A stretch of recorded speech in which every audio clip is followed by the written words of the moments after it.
बंसी विभूषित करा नवनीरदाभा पीताम्बरा तरुणबिम्बफलादिरोष्ठा पूर्णेन्दु सुन्दरमुखा दरविन्दनेत्रा कृष्णा परं किमपि तमहं न जाने। जय जय श्री राधारमण, जय जय नवल किशोर, जय गोपी चित्त चोर प्रभु, जय जय माखन चोर, जय जय माखन चोर।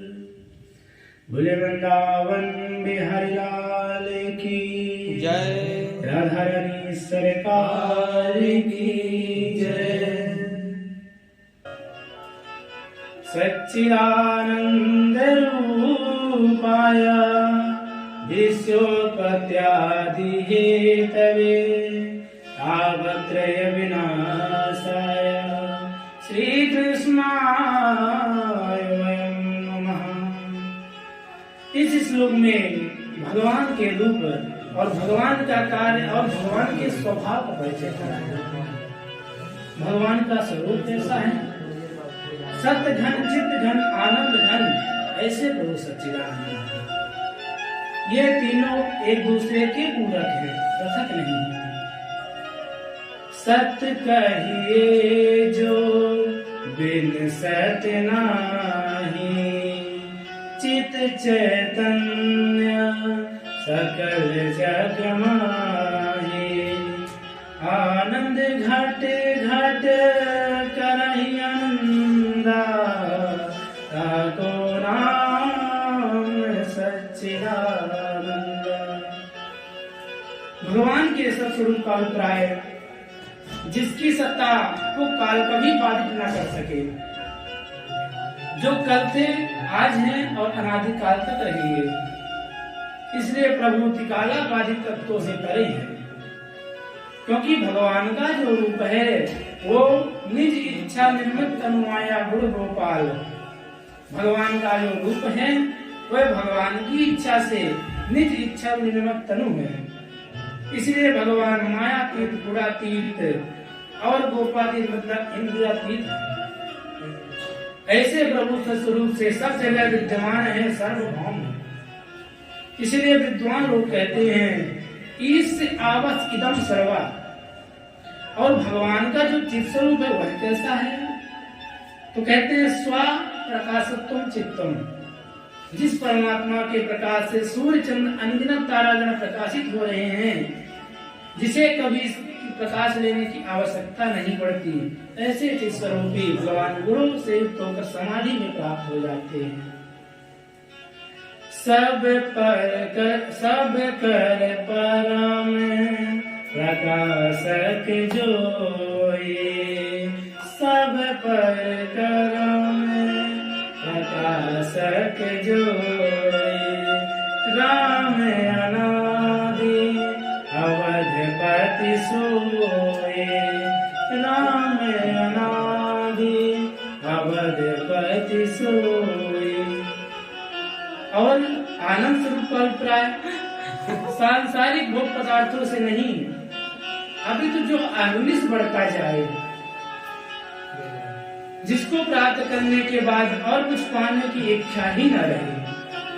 वास्तव में वास्तविक आनंद स्वरूपी परमात्मा ही है आरजू बस यही कि तू ही तू रहे, है आरजू यही बस कि तू ही तू रहे। बाकी ना मैं रहूं न मेरी आरजू रहे, ना मैं रहूं न मेरी आरजू रहे। तो कहने का अभिप्राय जिसकी प्राप्ति के बाद सांसारिक भोग पदार्थों की कामना ही न रहे, वही है वास्तविक आनंद। और वही आनंद स्वरूपी परमात्मा अपने भक्तों को सुख देने के लिए तद्भुत रूप धारण करके सगुण साकार रूप में प्रकट होते हैं और घर घर आनंद होता है। जो आनंद सिंधु सुख राशि, जो आनंद सिंधु सुख राशि, सी करते लोक सुपासी, सी करते लोक सुपासी। तो संसार में जो भी दिखाई पड़ता है वह सब परमात्मा का ही वतु है, क्योंकि आनंद देव खलु इमानी भूतानि जायन्ते तेन जातानि जीवन्ति आनंदम प्रयत्नतो संसति। उसी आनंद स्वरूपी परमात्मा की हम सभी संतानें हैं, भगवान के ही अंश हैं। ईश्वर अंश जीव अविनाशी, चेतन अमल सहर्ष परासी। तो ऐसे भगवान सच्चिदानंद हैं। और भगवान करते क्या है? भगवान विश्वोत्पत्ति आदि हेतु, विश्व की उत्पत्ति पालन शयन आदि के भगवान हेतु हैं। सृष्टि के आरंभ में भगवान ब्रह्मा जी में चिद स्वरूप होकर सृष्टि की उत्पत्ति करते हैं। वही भगवान विष्णु के सत स्वरूप होकर सृष्टि का पालन पोषण करते हैं। और वही भगवान शिव में आनंद तत्व होकर लय भी करते हैं। ऐसे भगवान सच्चिदानंद हैं। अब भगवान का स्वभाव कैसा है? तो कहते हैं तापत्रय विनाशाय श्री कृष्णाय वै नमः। जिन परमात्मा का पावन चरण शरण करते ही जीव के पाप ताप संताप ये तीनों ही वशीभूत हो जाएं, वही है। भगवान के तीन ताप कौन से हैं? दैहिक दैविक भौतिक तापा, दैहिक दैविक भौतिक तापा, राम राज्य का हो नहीं व्यापार, राम राज्य का हो नहीं व्यापार। अब उसके बाद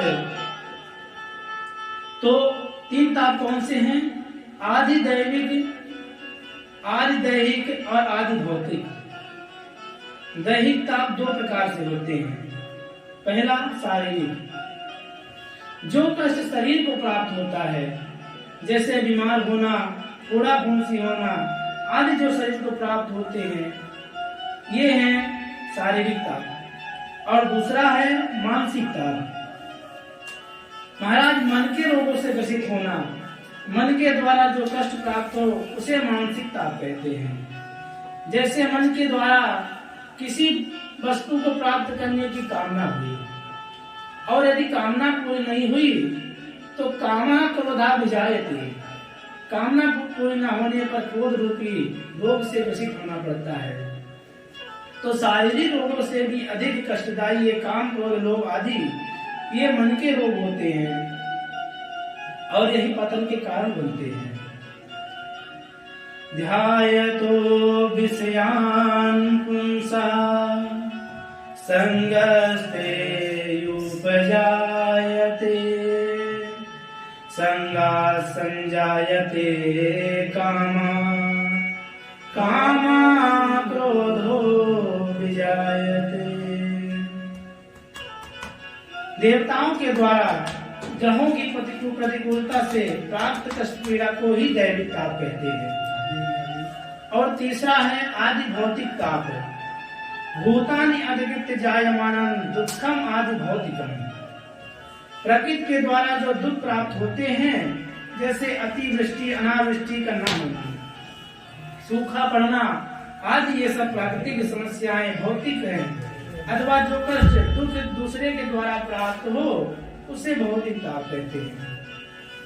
पर जिनकी शरणागति से तीनों ताप से निवृत्ति हो जाए वही भगवान श्री कृष्ण हैं।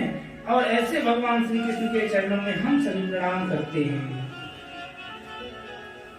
फिर व्यास जी महाराज लिखते हैं श्री कृष्णाय वयम नमः। देखिए, लिखने वाले तो व्यास जी अकेले थे, तो वो ये भी लिख सकते थे श्री कृष्णाय अयम नमः, पर नहीं, हमारी भारतीय संस्कृति में अकेले चलने वालों को महत्वता नहीं दी जाती है। सर्वे भवन्तु सुखिनः, सर्वे सन्तु निरामया, सर्वे भद्राणि पश्यन्तु मा कश्चित् दुर्भाग्यः।